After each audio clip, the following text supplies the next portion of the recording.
नमस्कार छात्रों, भारतीय विद्या मंदिर के आधिकारिक यूट्यूब चैनल पर मैं मनीष चंद्र आपका स्वागत करता हूं। छात्रों, आज हम पढ़ने जा रहे हैं भारत के भूगोल से संबंधित एक अत्यंत महत्वपूर्ण विषय को, जो कि है भारत के भौतिक प्रदेशों का अध्ययन। इस विषय को समझना किसी भी भूगोल के विद्यार्थी के लिए अत्यंत आवश्यक है, क्योंकि यह विषय की मूलभूत समझ को विकसित करता है। यह हमें बताता है कि भारत की धरती का स्वरूप, ऊंचाई, पर्वत, मैदान, पठार और तट किस प्रकार एक दूसरे से जुड़े हुए हैं। तो चलिए इस अद्भुत यात्रा पर चलते हैं, हिमालय से लेकर हिंद महासागर तक। भारत का भौगोलिक स्वरूप, जब हम इसे देखते हैं या जानने का प्रयास करते हैं, तो सबसे पहले मोटे तौर पे जो चीज़ें हमारे सामने आती हैं, उसमें दो तीन चीज़ें ऐसी हैं जिनके बारे में मैं आपसे बात करना चाहूँगा। एक, भारत एक विशाल और विविध भौगोलिक इकाई है। ये सबसे पहले, जैसे ही आप भारत के मानचित्र को देखते हैं, इसके अक्षांशीय देशांतरी विस्तार को देखते हैं, यह बात सबसे पहले स्पष्ट हो जाती है कि एक विशाल और विविध भौगोलिक इकाई है।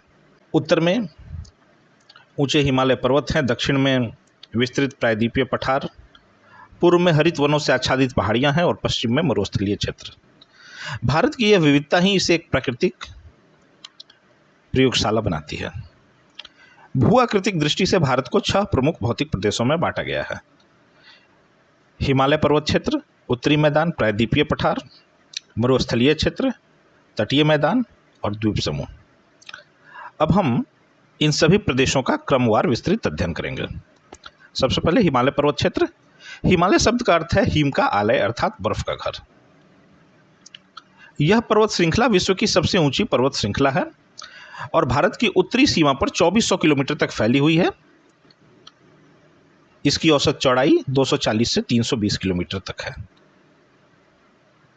हिमालय को सामान्यतः 3 समानांतर भागों में बांटा गया है या बांटा जाता है। पहला है हिमाद्री या महान हिमालय। यह सबसे ऊंची और पुरानी श्रेणी है हिमालय की। यहाँ की औसत ऊंचाई 6000 मीटर से अधिक है। यहाँ विश्व की सर्वोच्च चोटियाँ हैं, जैसे माउंट एवरेस्ट, कंचनजंगा, नंदा देवी, धौलागिरी, अन्नपूर्णा आदि। और यह मुख्यतः बर्फ तथा ग्रेनाइट चट्टानों से निर्मित है। हिमाद्री या महान हिमालय के ठीक नीचे हिमाचल या मध्य हिमालय आता है, जो हिमाद्री के समानांतर ही स्थित है।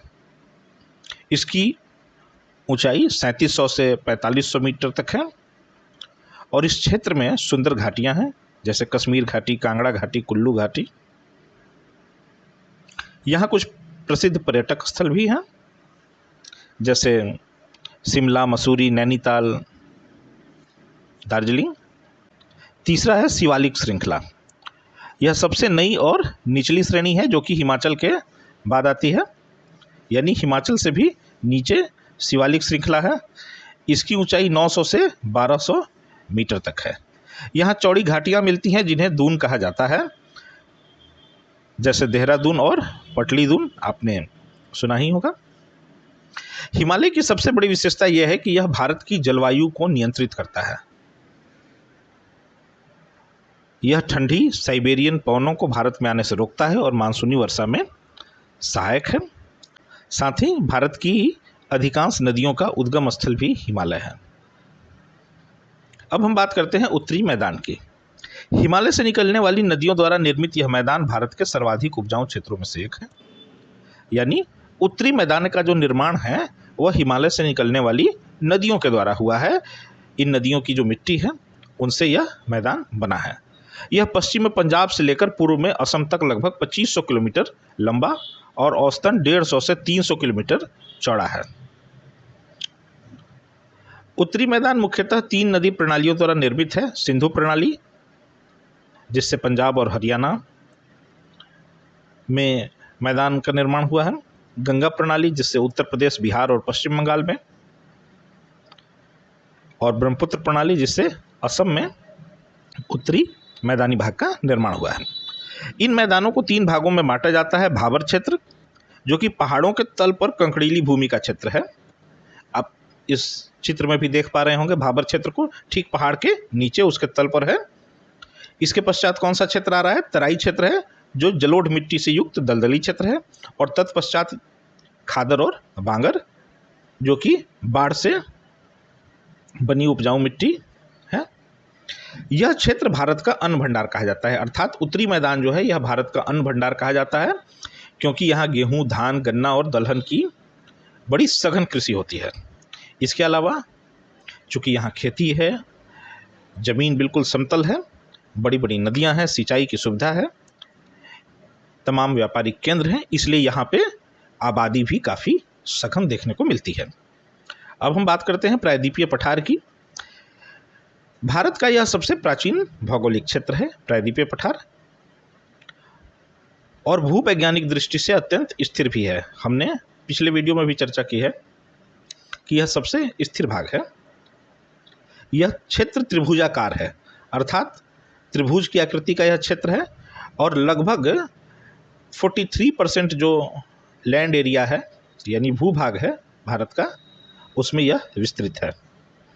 इसे 3 भागों में बांटा गया है। मध्य भारत का पठार, जिसमें मालवा का पठार, बुंदेलखंड पठार और बघेलखंड पठार शामिल है। यह पठार विंध्य और सतपुरा पर्वतों से घिरा हुआ है। दूसरा है छोटा नागपुर का पठार, जो कि झारखंड, उड़ीसा, छत्तीसगढ़ के भागों में फैला है। यह भारत का खनिज भंडार है, यहाँ कोयला, लोहा, बॉक्साइट, मैग्नीज आदि पाए जाते हैं। और तीसरा है दक्कन का पठार, यह भारत के दक्षिण में है और बेसाल्ट चट्टानों से बना है। बेसाल्ट चट्टानों से बना है, इस कारण यहाँ काली मिट्टी है, और काली मिट्टी की वजह से ये किस लिए जाना जाता है? कपास की खेती के लिए। कपास का यहाँ उत्पादन होता है। यह पठार पूर्वी और पश्चिमी घाटों के बीच स्थित है। पश्चिमी घाट ऊंचे और तीव्र ढलान वाले हैं, जहाँ महाबलेश्वर, नीलगिरी और अन्नामलाई पर प्रमुख पर्वत हैं।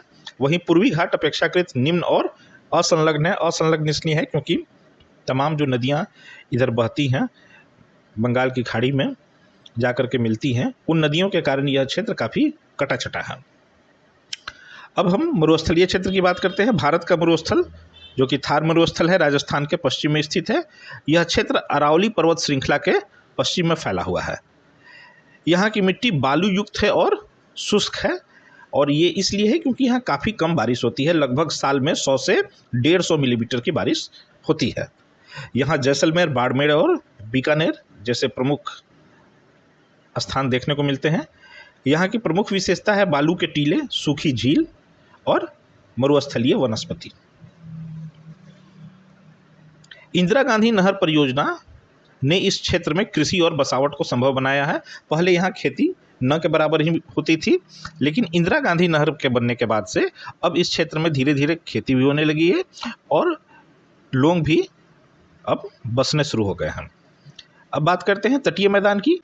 भारत के दक्षिण में 2 विस्तृत तटीय मैदान हैं, पश्चिमी तटीय मैदान और पूर्वी तटीय मैदान।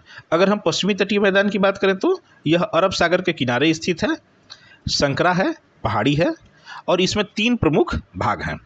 पहला कोंकण तट, जो मुंबई से गोवा तक विस्तृत है। दूसरा कनारा तट, जो कर्नाटक में है, और तीसरा मालाबार तट, जो केरल में फैला हुआ है। यहाँ जो प्रमुख बंदरगाह हैं उनमें मुंबई, कोचीन और मंगलोर हैं। वहीं अगर पूर्वी तटीय मैदान की बात की जाए तो यह बंगाल की खाड़ी के किनारे स्थित हैं, और ये अपेक्षाकृत चौड़े हैं और समतल हैं। इनमें 2 प्रमुख भाग हैं, उड़ीसा तट और कोरोमंडल तट। यहाँ की प्रमुख नदियाँ हैं महानदी, गोदावरी, कृष्णा और कावेरी। यह क्षेत्र चक्रवातों से प्रभावित होता है। अक्सर बंगाल की खाड़ी में चक्रवात उत्पन्न होते हैं और उसका प्रभाव जो है इस क्षेत्र पर देखने को मिलता है। दोनों ही तटीय क्षेत्रों की अगर बात की जाए तो यह मछली पालन के लिए या मत्स्य उद्योग के लिए, कृषि और व्यापार के लिए काफ़ी जाने जाते हैं। अब बात भारत के द्वीप समूह की, तो भारत में 2 प्रमुख द्वीप समूह हैं। एक है अंडमान एवं निकोबार द्वीप समूह, जो कि बंगाल की खाड़ी में स्थित है। यह ज्वालामुखी उत्पत्ति के द्वीप हैं, यानी कि ज्वालामुखी उद्गार के कारण इनका निर्माण हुआ है। यहाँ का सबसे ऊंचा जो बिंदु है वह सैडल पीक है, 737 मीटर ऊंचा है। अंडमान निकोबार में जो निकोबार समूह है वह भूमध्य रेखा के निकट है, और इसीलिए आप देखते होंगे कि भारत का जो दक्षिणतम बिंदु है वो कहाँ पे है? निकोबार द्वीप समूह में ही है। मुख्य भूमि का नहीं है, भारत का दक्षिणतम बिंदु, ठीक है। दूसरा लक्षद्वीप द्वीप समूह है जो कि अरब सागर में स्थित है, और यह प्रवाल द्वीप है, यानी कोरल आइसलैंड है, प्रवालों के कारण निर्मित है।